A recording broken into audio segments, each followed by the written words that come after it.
Hey guys, it's Mike here, and I just watched Star Wars The Bad Batch Episode 1, which just came out today, May the 4th, on Disney+.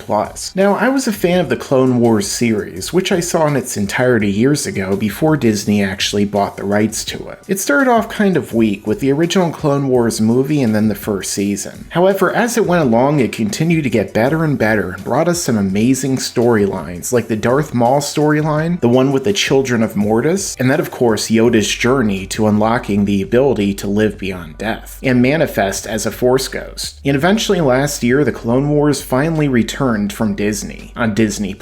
And it also kinda had its ups and downs for that season, where some of the story arcs early on weren't very strong. However, once we finally got into the main section that everyone loves in those final episodes, it ended up being great, showing us Ahsoka's point of view as well as Darth Maul's during the events of Order 66 and Revenge of the Sith, and it ended up bringing a great conclusion to the Clone Wars series. Along that season, we were introduced to the Bad Batch, who are the titular group from this series that end up being the main characters here. And originally, I thought they were pretty cool. They were mostly just a cool, different acting clone troupe of so-called defects, who during the course of their incubation and cloning period ended up being different from their other clones, which ultimately gave each of them different kinds of specialties and abilities beyond that of normal clones. However, despite those episodes being pretty good that they were in, and their introduction being solid, I didn't really have big expectations going into this show. After all, it's yet another Star Wars spin-off show that could definitely go either way. However, despite those expectations upon seeing the show, I would have to say that it pretty much blew all of them away, as this ended up being a great introduction to the series that made me invested in what's to come. So with that being said, I'm going to get into this first episode, which might as well have been a movie considering the movie length, which is definitely a good sign for me considering the fact that most of the Disney shows up until now have had pretty short episodes even to kick things off. And with that being said, I'm going to be getting into some spoilers here. So if you haven't seen the show yet, I definitely recommend you do so if you're a Star Wars fan, because I think you're going to enjoy it. So this episode begins in really tying together this series not only with the previous Clone Wars show, in which it begins with the classic narration discussing where we are in the universe and how this takes place just about right after the events of General Grievous kidnapping Emperor Palpatine, which we saw at the beginning for Revenge of the Sith. After seeing what happened there and setting up the backdrop, we find our characters on another planet with some familiar characters, including Caleb Dune, otherwise known as Master Kanan from Rebels, back when he was a Jedi Padawan with his master, which was pretty cool to see, and I was kind of hoping that they would explore his backstory more in depth at some point. And I'm pretty sure he even has the same voice actor, Freddie Prinze Jr., reprising his role here, although it is a little bit weird to hear that man's voice coming out of a child body. With that being said, this show jumped right into Order 66, seeing it from these characters' perspective. And that's something I definitely wasn't expecting, especially from the start of this episode. I didn't really know when the show would take place before it actually came out, so seeing that it basically takes place after the events, as well as during those final episodes of the Clone Wars series, as well as Revenge of the Sith, was a pretty welcome addition, because it's interesting seeing these events transpire from other characters' point of view, and seeing how different characters reacted, which is something that we get all throughout this episode, as not too long after this encounter in which the clone troopers turn on the Jedi and start killing them, which of course leads to Kanan escaping, we go to the cloning planet of Kamino, one of the most interesting locations from the prequel trilogy, and see the clone troopers gathering together and watching as Supreme Chancellor Palpatine announces the First Galactic Empire, and truly ushers in what's to come with Star Wars in the original trilogy, which is something else that we kind of see as a theme throughout this episode, as Grand Moff Tarkin shows up and proceeds to test the clones and see if they're actually worth maintaining during the coming Empire, which of course we know, at least to an extent, it doesn't end up being the case considering most of the clone troopers were conscripted via a draft. But nonetheless, it's pretty interesting to see how that actually came about, and the explanation that Tarkin gives of it being cheaper to conscript people makes a lot of sense considering what's happening. Not only that, but also the way that he basically gets himself out of the deal with the Kaminoans by saying, oh yeah, you had a deal with the prior Republic, but we're the Empire now, so that's null and void. In the way that things are going, and considering the fact that we never actually heard about Kamino or really any of these clones, except for in brief passing in the original trilogy, I have a feeling that maybe Tarkin might do away with them by the end of the series. And it was pretty interesting to see that the Bad Batch don't really respond the same way that the other troops do to their obedience chips that all clones have placed within their heads. Because of their genetic mutation, it doesn't really work on them, except one of them, which we find out in this episode, and in limited capacity. And this kind of leads to one of them going against the rest of the team, and causing a lot of the drama and tension of this episode. But really, this entire series is going to be built on the back of this Bad Batch team. And if they weren't developed in an interesting way or made to be likable, then we probably wouldn't enjoy this show at all. However, this episode goes a long way toward making you actually care about them, giving each of them their own defined personalities, such as the leader Hunter having kind of the conscience out of the group and not wanting to simply kill innocent people and children, despite the fact that he's ordered to do so at multiple points in the episode. And I also like his design, which seems to be taken directly from Rambo, complete with the bandana. Then we also have Tech, who, going by his name, is obviously the brains of the operation, and the tech guy who is really good with the various different computers and various technology that we see along the way, which he also demonstrates in this episode by reprogramming drones during a sequence in which the characters are fighting against powerful battle drones with actual live ammunition. And then of course Echo, a character who was in the original Clone Wars and used to be a member of the 501st Legion under Anakin. There's also Wrecker, who's kind of the muscular brute type character who isn't very bright but definitely is really entertaining and is fun in all of his scenes. And finally you have Crosshair, who is the character who seems to be most affected by the chip inside of his brain, and who's a really great sniper and someone who's constantly trying to follow the orders, and as a result is having a lot of conflict with Hunter, who is refusing to follow many of the orders given to him during the episode. With all these different character dynamics, it makes the show interesting and almost makes you forget that these characters are actually clones, which is something that I think Clone Wars has done really well ever since the beginning. Whereas in the prequel trilogy, these clones were basically fodder, who got shot all around the Jedi left and right while the Jedi looked good, and they kind of just served as faceless soldiers. But in Clone Wars in this series, they do a good job of humanizing these clones, giving them distinct personalities, motivations, and making them feel like different characters, even though they're all clones of Jango Fett. And that's just another one of these things that Dave Filoni, Jon Favreau, and the people behind these shows are really good at, which is taking elements from the prequels that were kind of half-baked and not really done that well, fleshing them out and making them really great in these shows, and making you actually want to watch a show filled with clones. Another thing here I thought was good was the action sequences. Whether it was early on with the events surrounding Order 66, the Bad Batch being tested by Tarkin and having to fight a bunch of battle droids, or the final fight in which they have to escape from Kamino. Generally, I think the action scenes are pretty well done, as you could see the team coordinating together and using their very unique style of fighting and their tactics in order to win these conflicts. And another thing I have to say is this show definitely looks pretty great in 4K. Ever since I watched the Clone Wars, I preferred that overall style compared to something that we saw in Rebels, wherein that looked kinda cheap and a little bit too kiddish. Here it looks a lot more realistic and gritty, and far less cartoony. And the fact that they've upgraded everything to 4K and you could watch this on your TV in HDR now definitely helps, as well as the improvements to the sound, and of course the music, which is something that does a really good job of tying the different Star Wars properties together through those epic scores from John Williams, which make their appearances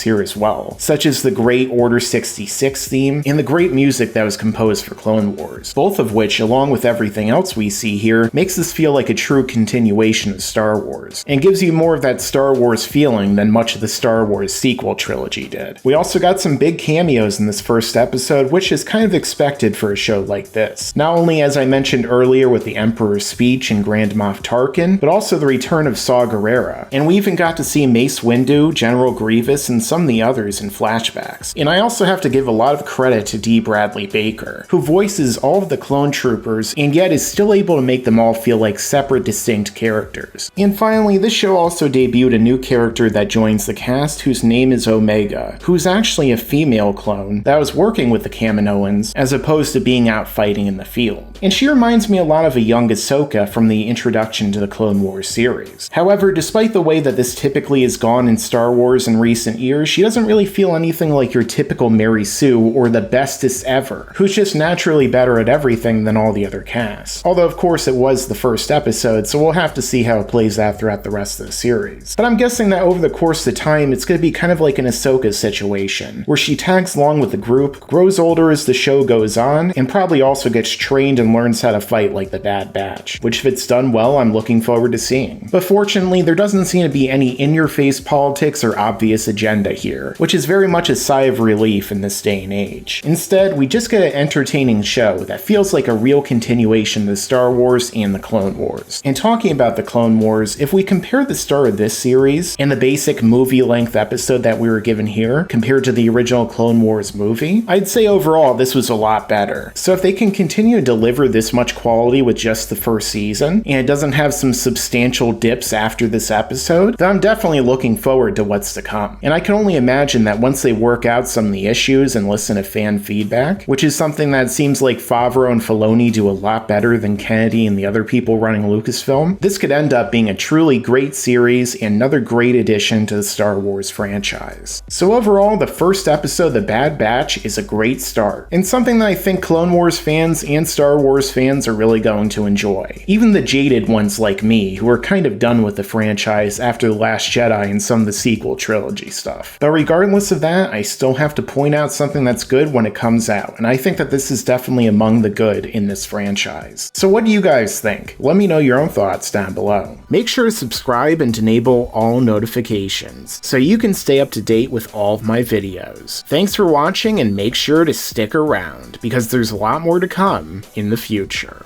Yeah, and you better subscribe.